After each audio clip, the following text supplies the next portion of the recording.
Olá, sejam bem-vindos a mais um podcast da Clínica Médica da Universidade Federal Fluminense. Meu nome é Alexia Fraia, monitora do professor Ronaldo Gismondi.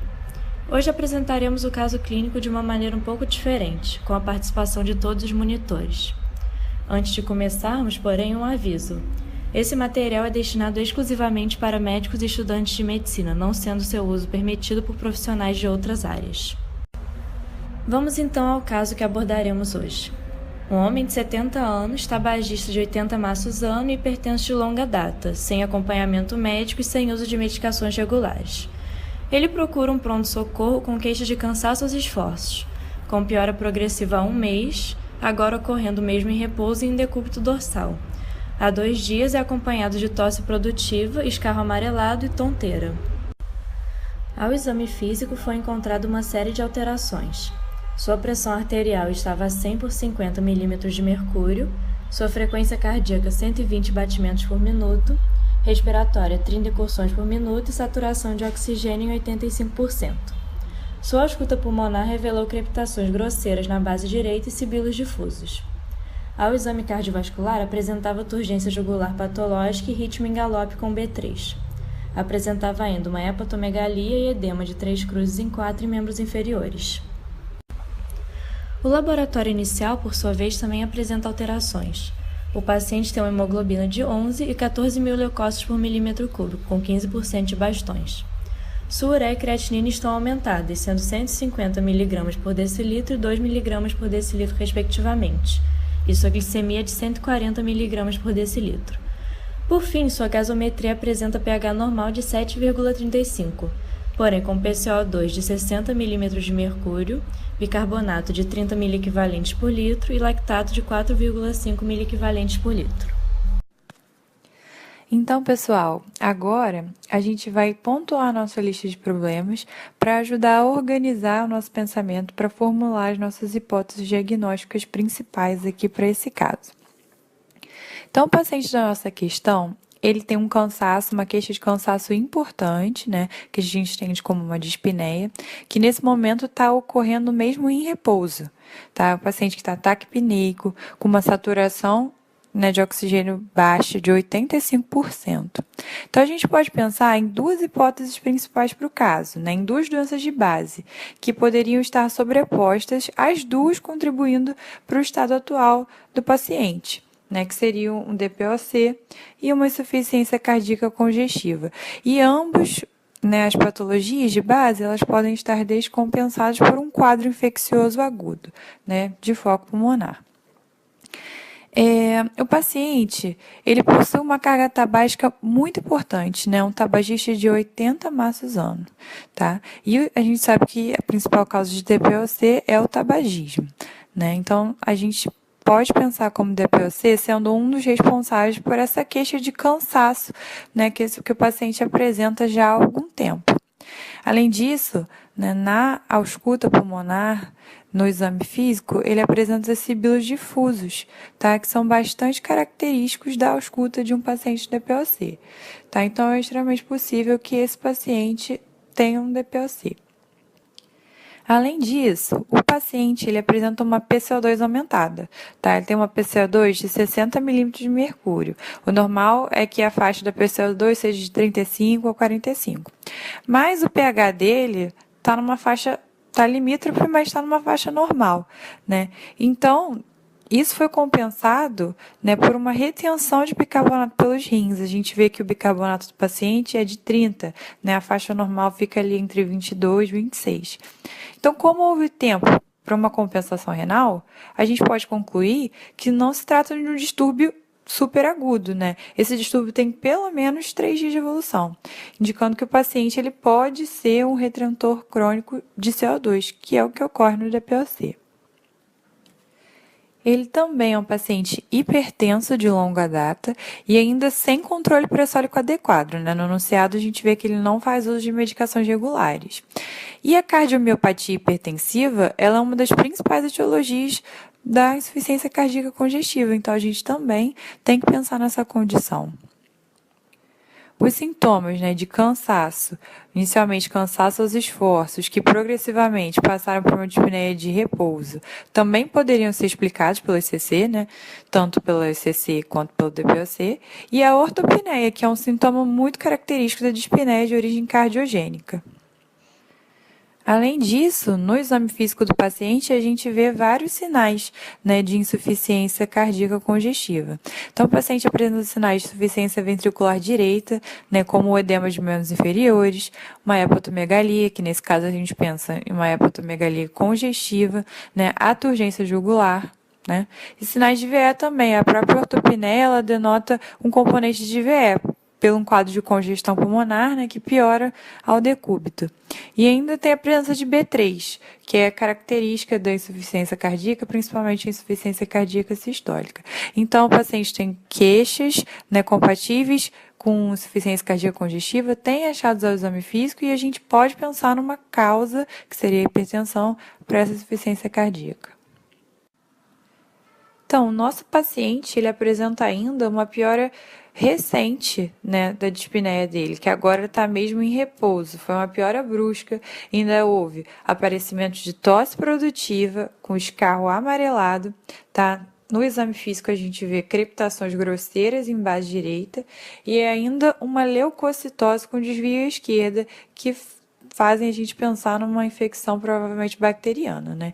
Então, a gente deve pensar numa infecção pulmonar, né, numa pneumonia, descompensando o quadro de base do nosso paciente.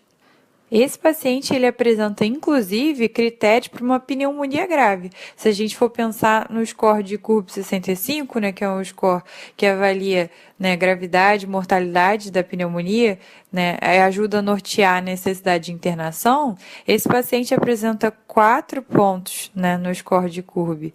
Poderia pontuar 5 pontos, né? Então, lembrando, o C, né, de confusão mental, o paciente não tem, a princípio, mas ele tem a ureia maior ou igual a 50, né? A ureia dele estava de 150, então ele pontua nisso. O R, né, de frequência respiratória, né, maior ou igual a 30, ele tem uma frequência respiratória igual a 30, então ele também pontua. O B, de blood pressure, pode ser uma PAS menor que 90, que ele não tem, ou uma PAD menor ou igual a 60, que o paciente tem uma PAD de 50, uma diastólica de 50, então ele também pontua, né? E a idade maior ou igual a 65 anos. Então, ele tem critérios de pneumonia grave com necessidade de internação. Essa infecção pulmonar, ela deve ainda estar levando a um quadro de sepse, tá? Tanto se a gente considerar os critérios antigos, tá? Em que a sepse seria caracterizada pela síndrome da resposta inflamatória sistêmica com evidência de infecção, quanto pelos critérios novos. Ele se enquadra em ambos os casos. Esse paciente, ele possui 3 dos 4 critérios para a síndrome da resposta inflamatória sistêmica. Para você caracterizar essa síndrome, precisa apenas de 2 critérios. Então, ele tem a taquicardia, a taquipneia e a leucocitose. A febre, que seria o 4º critério, ele não tem, mas é um paciente idoso, tá? Então, a febre pode estar ausente nos quadros infecciosos. E ele tem evidência de infecção, tanto pela clínica quanto pelo, né, laboratório. E pelos critérios novos, em que a sepse seria caracterizada como a disfunção de órgãos, né, ameaçadora à vida, causada por uma resposta desregulada do hospedeiro a uma infecção. Então, nos critérios novos tem que haver disfunção orgânica. E como a gente avalia essa disfunção orgânica de forma simples, fora do ambiente de UTI? Pode utilizar um score muito simples, que é o Quick-SOFA, né? São apenas 3 critérios no Quick-SOFA, e se o paciente pontuar 2, a gente diz que ele tem uma disfunção orgânica, tá? Então, um dos critérios seria a frequência respiratória maior ou igual a 22, esse paciente tem, atividade mental alterada, que o paciente não tem, ou uma PAS menor ou igual a 100. A PAS do paciente é 100, então ele pontua 2 de 3, a gente diz que há uma disfunção orgânica. Além disso, o paciente apresenta ainda um lactato sérico bastante elevado, um lactato de 4,5, que denota má perfusão tecidual, né? O próprio lactato alto, ele denota uma disfunção orgânica, né, já que o lactato é um marcador sistêmico de hipoperfusão dos órgãos. E esse valor de lactato, ele pode nos chamar atenção até mesmo pela possibilidade de um choque séptico, né? Se após a reposição volêmica inicial, esse paciente mantesse uma hipotensão persistente, né, refratária ao volume, e o lactato maior que 4, isso caracteriza o choque séptico, de acordo com os critérios atuais. A gente também vê pelo laboratório desse paciente que tem um aumento dos níveis de ureia e creatinina, né? Isso indica que existe uma insuficiência renal. A gente não consegue dizer se é uma insuficiência renal aguda ou se é uma doença renal crônica apenas com esses dados, né? A gente precisa de uma investigação complementar.